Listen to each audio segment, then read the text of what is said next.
Alright, welcome to Falcon Blues TV. Gang of bastards. Happening. Still counting us. How's you're all alright? Yeah, we are. It's got my name on it, look. Pablo. What's happening? Paul's been playing golf. Badly. Did you win? Did you cheat? Anyway, moving on. Yeah. So Onana's getting linked with Arsenal for 80 million, which it's a good deal, really. But they're saying euros. Oh, okay. So the thing is, what we've got to worry about what's the exchange rate? Oh yeah, plus the 20% to Lille. Whenever is it? Yeah. Yeah, 20% so on. So ideally, we need to be getting at least £80 million. But it's whether Arsenal are even.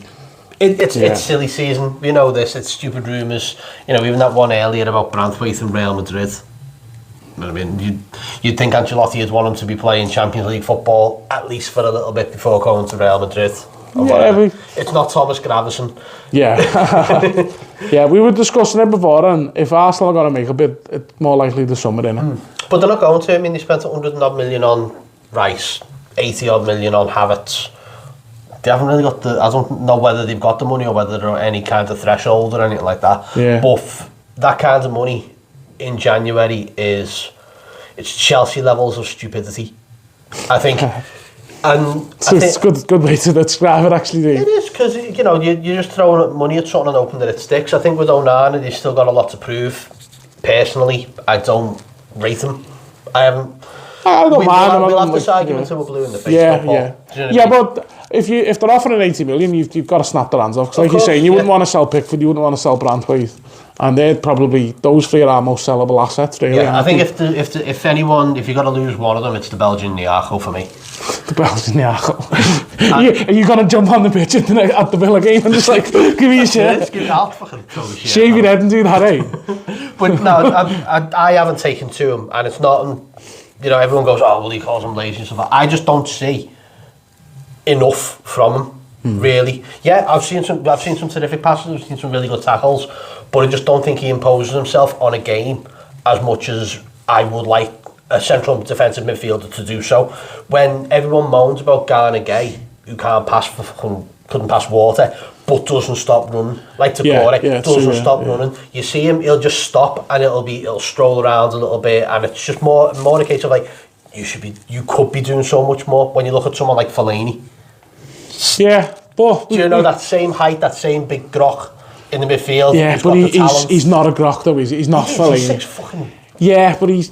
Whatever. Do you know what, I'll give him this though. I remember, especially last season, the amount of times he was on a yellow card and would do a great tackle and get the ball, and because I was going, he's flying in like that. He can be disciplined, but then there's discipline to the point of not actually doing anything. Yeah. When he's not on a yellow and when he's not cautioned. Do you know what I mean? I think what's the viewers' thought? Let us know in the comments. I'm probably going to get slated for all of that. But no, I think it's 50-50 to be fair. I'm on the side of he's got a lot of potential. He's probably not shown his best form ever. I don't think we've got time for that. Yeah, at the moment, we've gone through 2. I'd sell him for 80. Like, don't get me wrong. But we've gone through 2 relegation battles in 2 years. I don't think at the moment he's the kind of player we need. And I've wanted fucking Scott McTominay for God knows how long, but that's a different thing altogether. It's a little dog head. He's the type of Everton player, isn't he? He's an Everton player, isn't he? He is. And they're completely different players in and Onana. So that's another question. Gets a few goals, McTominay as well. I think the one reason we were really coming here today was to talk about Alan Meyer's tweets. That's right. I'm just going to get them up now. We'll show them as we're talking about it, but it's to talk about the movement of the 777 group who put in more money, apparently 150 million. And that's to do, well, I'll let you read the tweets out, Paul. It's probably easier to do it that, but I'll let you finish your bet. Sure, it's but right, go. Potential new Everton owners, 777 partners, have now provided around 150 million of funding to the club as they wait to hear any day whether they'll get the final approvals to complete the takeover of the Merseyside club.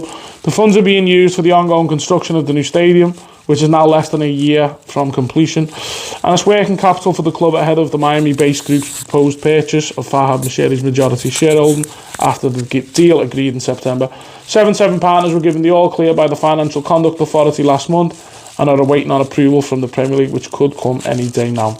Right. So that was yesterday, basically. 21 hours to be precise. Yeah, it was late last night, but we've been chatting, we've seen all the tweets and we've read all the other stuff that's been going on. I think this one, I know there's all the final due diligence, I can never say that word, from the Premier League and stuff like that, just to say, yeah, it's a goer. I can't see them saying no now, given the amount of money that's been put into the club. We're damned if you do and you're damned if you don't. I think that, the number of red flags that have shown up from this club, from this group, has been, you've seen the stuff with Genoa, you've seen the stuff with Seville. Yeah, there's some good stuff about them as well. I think, as Barney said, will be their biggest part of their portfolio. This is it. I think Barney made a good prediction, and he said, I reckon once the ground's up and running, give it maybe a year or two, they could put Everton up for sale and probably make a profit. Yeah. Because they're probably getting a really decent deal when you look at you've got the new ground coming and whatnot. Whether they want their own people in, they might not like Dyche. They'll probably keep until the end of the season. But I'm on the side of I like Dyche, but you don't know with these type of owners and how much money would they be willing to spend. There's a lot of questions that come with it. The questions really are, where's that money coming from? If the likes of Genoa, the likes of Seville and all the other Vasco da Gama and stuff like that are in serious shit, and Genoa are a threat of another points deduction.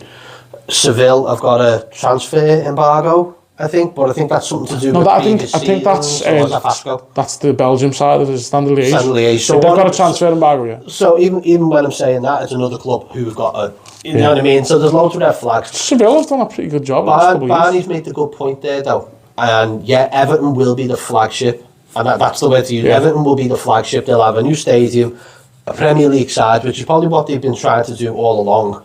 We've got to know now where the money has come from, and secondly, that money laundering guarantee. Well, I think we just need a guarantee as well now that no money is going to go from Everton to finance these other clubs. Yeah. Do you know what I mean? You can't be robbing Peter to pay Pedro. Do you know maybe we could do with a guarantor like Usmanov, allegedly. I'm starting it. Disclaimer at the bottom there, by the way. But do you know what I mean? There's going to have to be some sort of these are the guarantees that we're bringing in. It's tough now when they put in so much money into the club. Obviously, Mercedes just gone, see you later, I'm not doing a fucking thing, and you pay your own way. Yeah. But then, it's almost like having someone move into your house and you haven't even sold it yet. Yeah. Do you know what I mean? But at least they've put it in. So what's that, 170 million in total so far? That's a lot of money. Yeah, it is. But then, what does that then, if they buy the club, what happens? Are they going to offset by selling Bramley Moore and renting it back to us? I hope not. Because we did that with Finch Farming. There's a lot of red flags, but there's also I think there needs more communication from this group, and I think we'll probably see that as the month goes on. Once they own the club, you know what I mean? Because if you don't, until it's finally done, you don't want to say too much. And Dyche has made that sentiment, hasn't he? But they have been saying it. You know what I mean? He did a statement a few months ago. He made the statement in the programme and stuff like that. It's like, how the fuck do you allow that to happen when it hasn't even been agreed? It's very strange. But imagine they must get a thumbs up or someone to be like, there's got to be something. You'll have lawyers and shit to go like, well, obviously you wouldn't put all that money in if you weren't eligible to buy it, I'd imagine. But what's your thoughts below? You know, are you happy? My opinion, let's give them a go. You know what I mean? Like, you've got to give them a chance really at first. Like the one thing you've got to look at, it can't be any worse than what we have. Exactly. Yeah. Exactly. Baker cake and all that. You know what I mean? Exactly. I mean, these are 21st century business orientated people. Is that a band song? Is that a name? Yeah. But you know what I mean? That's what I'm saying. You know, we had Ken Wright, we had Denise Baker, Elstone before that, we had Clifford Finch, we've had fucking all old heads. Yeah. However, we will. And we got this owner who looks like the lad out of Succession. Yeah. And it's like, you know, the baseball cap and everything just fits nicely, and he is. Can we put another disclaimer on to say that if 777 remove Colin Chong from the club, but then you're going on the list, will cause a riot? Well, they'll be fucking keep Colin safe. But that's where we stand at the moment, and we should know by the end of the month. Yeah. That's where we stand on transfers. Not on more on Dwight McNeil. And a swollen Oh yeah, ankle. sweet, isn't it? Not the only thing that's swollen. But yeah, let us know what you think in the comments. Like and subscribe. See you in a bit. Up the fucking toffees. Colin Chong. I'm going to go cough. Number.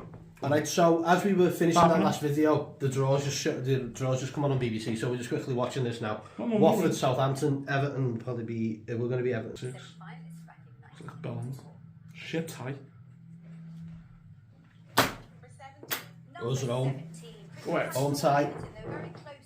Sheffield Wednesday. Don't not Newcastle. Newport, Eastleigh, come on, 31, Gary Mabby. Number 1. Luton or Bolton. Shad, do you know what? Should we take Gary Mabby off the list? Yeah, but next one, Gary Mabby, you're still staying on the list. So Everton have got they're at home, so either Luton or Bolton. Got to get past Crystal Palace first. Yeah, got to beat Crystal Palace at home. Yeah. What do you think of the draw? Yeah, you just seen an extra 3 minutes of me and Paul there, so you know. Lucky devils. Lucky bastards. Yeah. The Toffees. Colin Chong.